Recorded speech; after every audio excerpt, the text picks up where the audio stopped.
Hello, welcome to Something with Dina. And Diana. Hello, Diana. Hey guys, how are we? I'm good. I'm assuming everyone with us is good, I hope. I mean, nobody's perfect, right? We've all have issues. But that's why we have a podcast. We get to talk about them. Yeah, we hope we can take your mind off of the big ones for about a half an hour, no matter what you're doing right now. If you're running in the park, walking in the park, laying on your couch, folding towels, doing dishes, sneaking to listen at work. We want to keep you company. So let's get going. And we're doing our 3 and 30 unless we talk too much about one or two, and then we don't have time for three. So we'll see how it goes. So this is kind of a grab bag, Diana.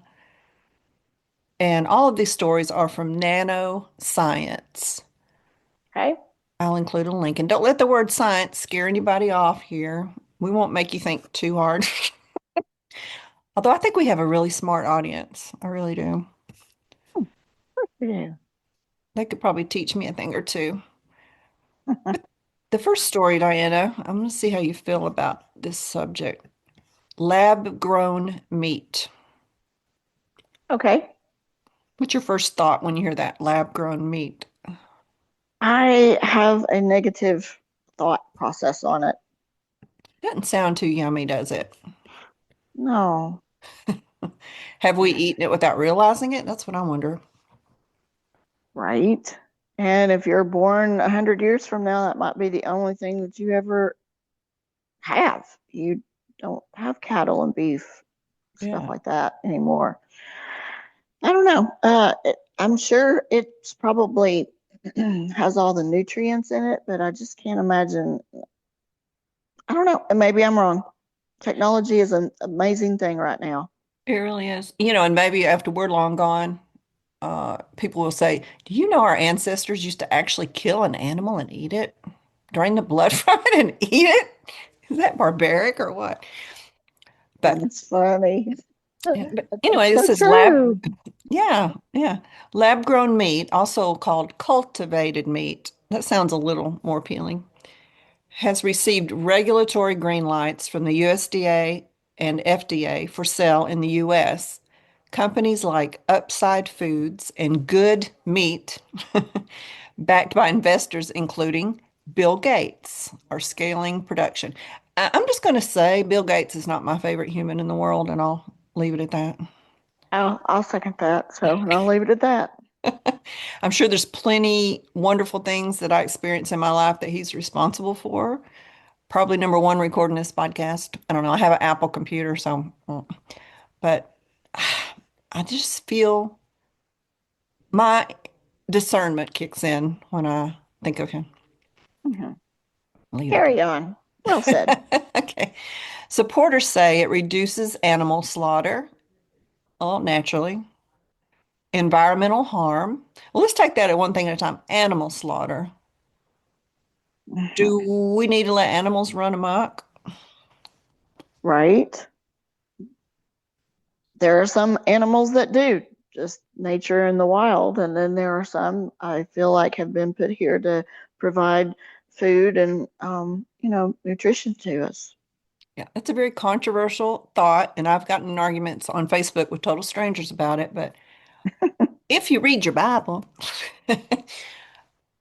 God said it's okay to eat animals, and I'm going to provide for you. And coats and shelter, back when Right. people lived in Right. skin teepees. I Tents, guess that's okay to teepees. say tents. Yeah, I don't know if that's wrong to say now. I don't know. I don't really care. Um, all kinds of things that are made from animals. And if people are raising animals for that purpose, I don't have an issue with it. I couldn't do it myself, and I wouldn't want to go to a slaughterhouse. Right. There's a lot of things I don't want to see that I do use and shoe. I wear leather shoes, I wear leather coats, but so that's the first thing. Environmental harm. And I think that is the more cows there are, the more cow farts there Oh are. my goodness. And the And what gases hurt the environment. Do you think that's what that means? I don't know. I feel like cows have been farting for a gazillion years. However, the claim that lab-grown meat is linked to, quote, the most aggressive cancer. I hadn't heard that. Wow. Lack, lacks support from maybe a cattle person started that rumor. Lacks support from peer-reviewed studies. No major health organizations, including WHO, American Cancer Society, or National Cancer Institute, has issued warnings about cancer risks from cultivated meat. In fact, regulatory approvals require extensive safety assessments. Critics instead point to high costs, taste challenges. That's a neat Right. way to put that, taste challenge. That taste challenges me. I'm not sure about that. I wonder what it would taste like I as far as texture. don't know. Ugh. Well, I've had like veggie burgers, Beyond Meat, and all that, and it's not the same. It's not. Mm-mm. And unknown long-term side effects. Ugh. Or effects, not side effects. While some social media posts have circulated cancer concerns, these remain unsubstantiated. I mean, you could argue that meat could cause cancer, like colon cancer, if you ate it, 3 meals a day. Right? As with any novel food, independent research should continue. Consumers should rely on FDA and USDA safety evaluations rather than unverified headlines. Lab-grown meat may change the food industry, but fear without evidence helps no one. Always check primary sources before believing viral claims. Amen. Yeah, yeah. I have heard of 3D printed meat.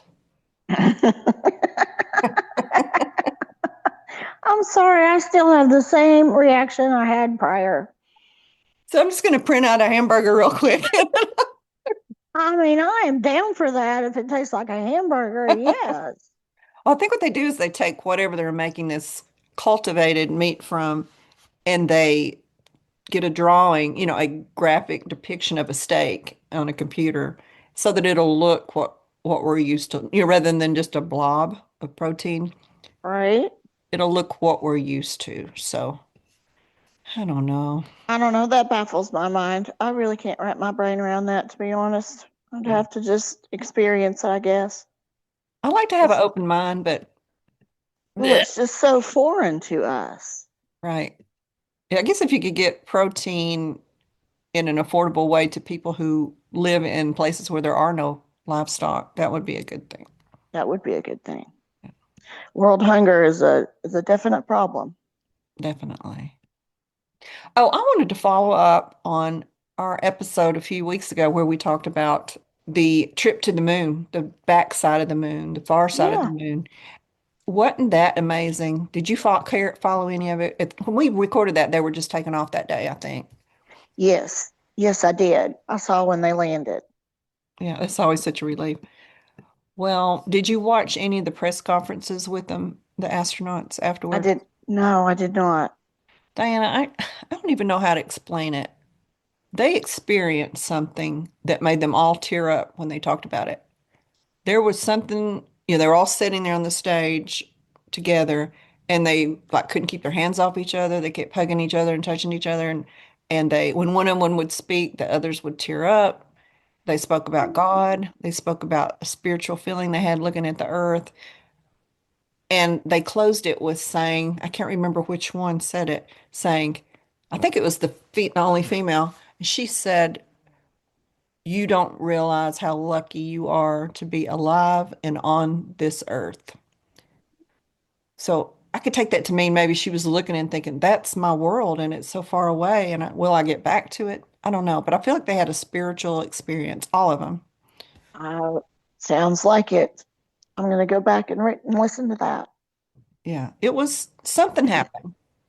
Something happened that changed them. I don't know if they'll ever speak on it, if it was spiritual, if it was, did they see something that they can't even talk about? But whew, Right? it was moving. Yeah. I'm so glad they're back too. Amen. Okay, this is something to think about. People often imagine grand heroic sacrifices for their loved ones. Like, have you ever thought, I would die for that person? I have thought that before. I think that now. Yeah, I think we've discussed that before, like the three people we would actually die for. So that is a heroic statement to make. Yet people struggle with the steady discipline required to actually show up for those people every day. From a practical Hmm. standpoint, everyday habits like maintaining your health, managing stress, and staying present are far more meaningful because they extend the time and quality of life you share with others.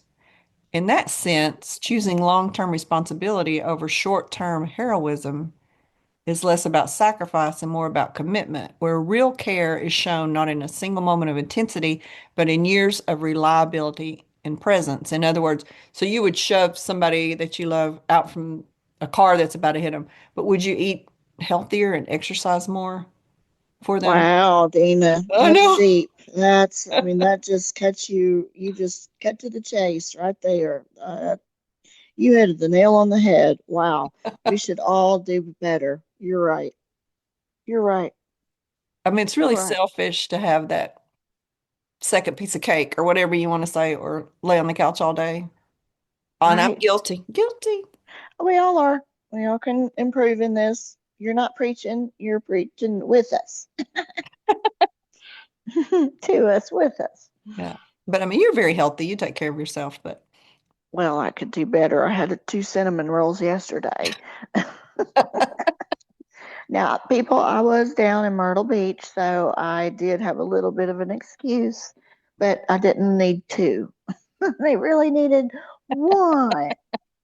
well, I mean, if you think about it, if you have, I don't have any children and I don't have a spouse. I do have my mother that I am responsible for in a lot of ways. So me not taking care of myself is really putting her in danger, if I think about it that way. Right. Yeah. Yeah. So I'm not trying It's to all a make, matter of perspective, isn't it? right, right. Ugh, it's freaking me out a little bit. Calm down. You're good. So when next time you think I would die for my family, will you live for them? Will you live for them? Okay. I think we all know that cranberries are good for us. Yay. The cranberries destroy do you say fungi or fungi? I say Fungi. fun. I say fungi. Fungi. Yeah. Not to be confused with a fun guy. Um, but there's one thing that has 63 times more antioxidants. Cranberries and what are other antioxidants? Blueberries, Blueberries. Yeah. raspberries. Berries. Hmm.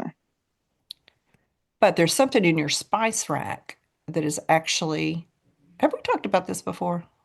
I don't recall. Okay, good. If we don't remember, maybe nobody else will either. There's something with a secret active compound called eugenol in it, and it's in your spice rack. Scientific literature has documented eugenol's anti, anti, okay, I want to say, Antimicrobials. thank you. You're welcome. Activity against an extraordinarily broad spectrum of pathogens. Studies have shown it acts against Candida albicans, That's right. methicillin-resistant Staphylococcus aureus, Hmm. Hmm. and that's that awful staph infection. Ugh, isn't it? Yes. Yes. Helicobacter pylori, that causes gastric ulcers, apparently. Yeah. Yes. So what is this thing that has 63 more times than our regular Mm, antioxidants? I don't know. Is it garlic? No, but that's good for you too. It's cloves. Cloves. Ugh. I mean, you can't just eat a handful of cloves. Well, you gotta cook a casserole with it, baby. You put a little something with it. Okay. I wonder if you could put it in tea. It's awful strong, cloves. Um, yeah, yeah, you could. It would seep into the tea, I would imagine. Yeah. And they said they keep it a secret because if you think about it, there's no branded product of clove. You buy the clove to put in your meals, but whereas there's cran apple juice, cran, dried cranberries and all that. So Right. somebody needs to find a way to deliver that clove in a appealing way. Well, sister, why don't you just get right on that? Hmm. I don't know. I guess you Hmm. could grind it up and put it in like a brownie or something. Yeah. But I wonder if you have to eat like 2 pounds of it Well, every I day. was just about to ask you what the recommended Let's see if daily intake was. just turn that jar up, shake it. Okay, so a blueberry, as you said, is touted as the antioxidant king.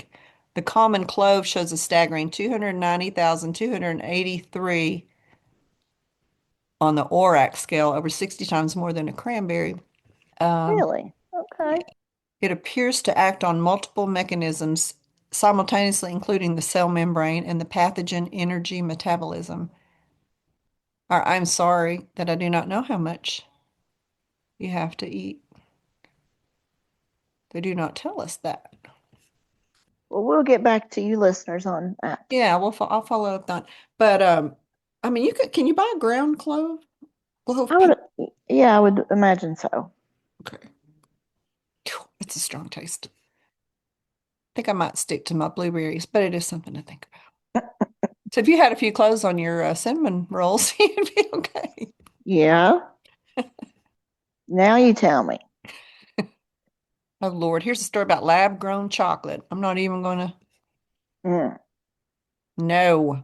no, keep my, keep your fingers off my chocolate. Literally and figuratively. Right.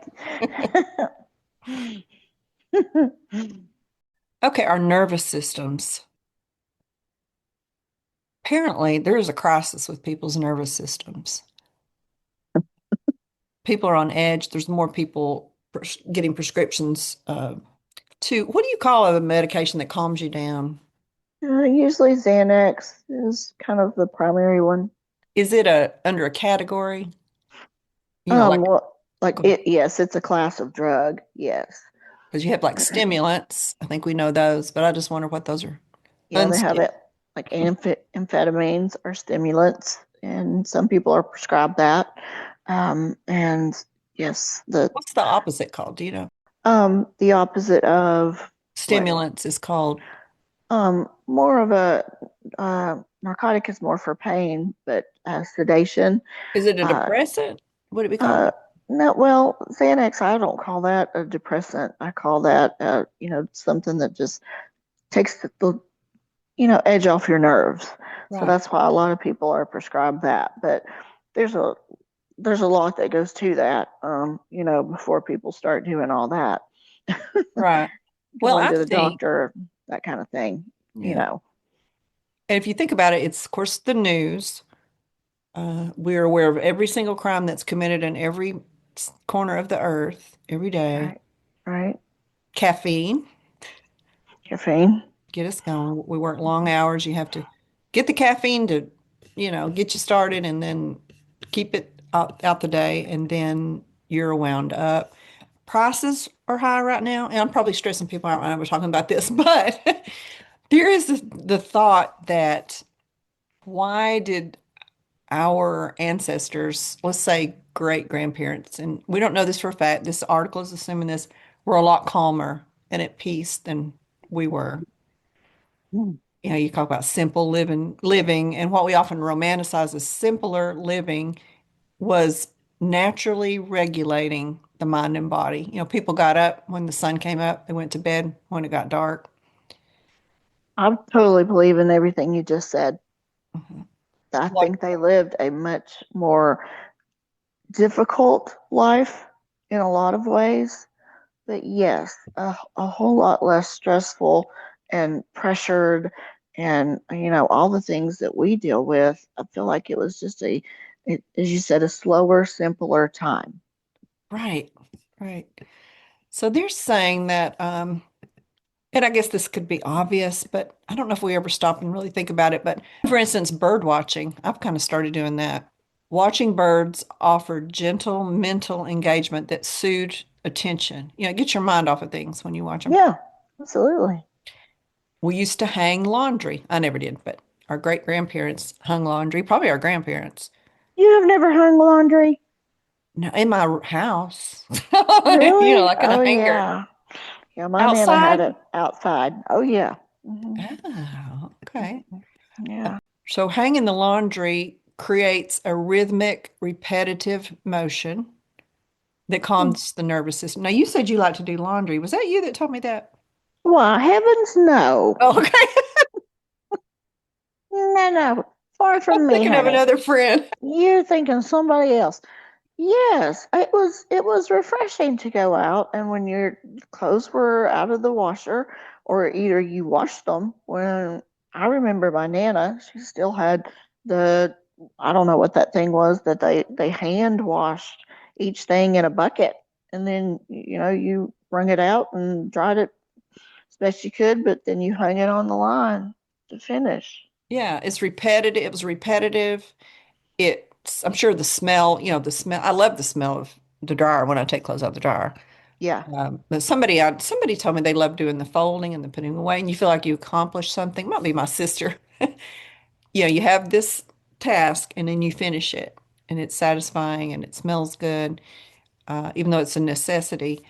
But if you were outside, the feeling of the wind on the skin, that repetitive motion of hanging it up and clipping it, hanging up and clipping it, those are small sensory rich activities, and they act as a built-in stress reliever, quietly balancing emotions without effort or intention.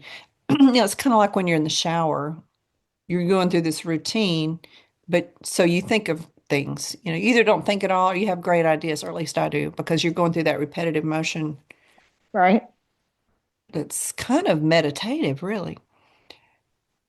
So in contrast, modern life has stripped away many of these moments, replaced them with constant stimulation. Now your washing machine goes chugga chugga chugga chugga. And you're aggravated with it. Shut the door Yeah, to it. yeah, and it dings, and you got to take it all out, and yeah.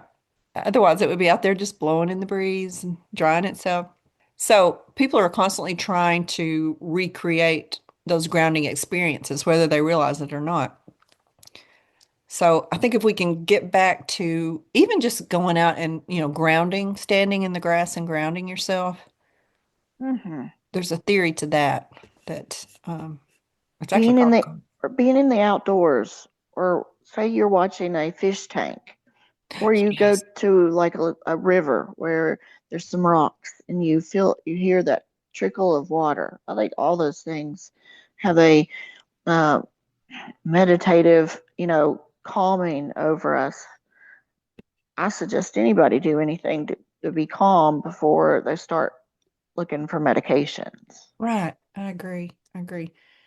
Okay. And then we have time for one more thing here. Okay. These are the careers that attract the most psychopaths, Okay. in case you're wondering. Hopefully, nursing is not on the top of your list. I don't know. I've heard of some serial killer nurses, with the angels of mercy kind of thing, but we'll see. All right. A 2026 study from the University of Illinois has revealed a striking correlation between the dark triad personality traits, which is psychopathy, narcissism, and Machiavellianism. Ooh, I did that. Um, and a specific career path. Researchers found that individuals with psychopathic tendencies are disproportionately drawn to, what do you think? Oh man. Architects. Ooh, why did you say that? I just thought it. Did you know a Sorry. crazy architect in your life or something? No, I just know they're very meticulous and detail oriented and would have that type of mentality of things just had to be right. And then you add in some narcissistic qualities to that. Yeah, I can see that. Is that the number one? Did I guess it? It is people who are drawn to technical and solitary professions with mechanics and engineers and technical artists, like somebody, which would be an architect, not like an artist, but a technical artist. These How many individuals, you're very how many good. points how many points do I get for that? 5. Okay. These individuals often seek out realistic work environments that prioritize mechanical precision over social interaction. Now, is that not what you just said? Hmm. Effectively keeping them away from the complexities of, Complexities. oh, what is Yeah. wrong with my mouth today? Say it for me again. Complexities. Thank you. Of human connection. In contrast, the study found that narcissists, which you talked about, gravitate more towards politics and corporate leadership. I could see that. Mm-hmm. You'd have to think Absolutely. a lot of yourself to think, I can run the whole world. I'm good. Mm. Good enough to do that. Yeah.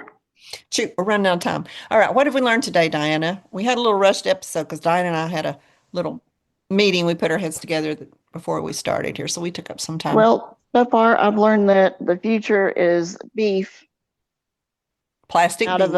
out of a petri dish or whatever you want to call it. I have learned that our astronauts had an amazing, wonderful, life-changing experience, and that makes me so happy. And then we've talked about ways that people can calm their stress and make their life better. And we always want to encourage you to lift up and remember your own self before you do others.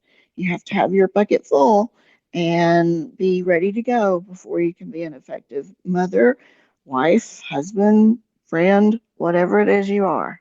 Mhm. That's what I've learned today. Great. And I think we need to add cloves to our cinnamon rolls, unless you're Oh, allergic. yeah, And drop don't that. marry an architect. I'm married, so I'm off the market. All right. We have less than a minute. I love you, Diana. Thank you for showing up. Diana was on a long road trip and she showed up, and I appreciate it so much. We hope you guys got something out of this today, even if it was just a, hey, do that distraction thing like hanging laundry. We can be your laundry hangers. Yeah, just Mm. listening to us is like hanging Actually, laundry. yeah, actually, no, Dina, you're going to be the laundry hanger. We love you guys. Thank you for attending. We hope you have an epic day. Bye Great. Like and share. Like and share. Bye. See you next time. bye.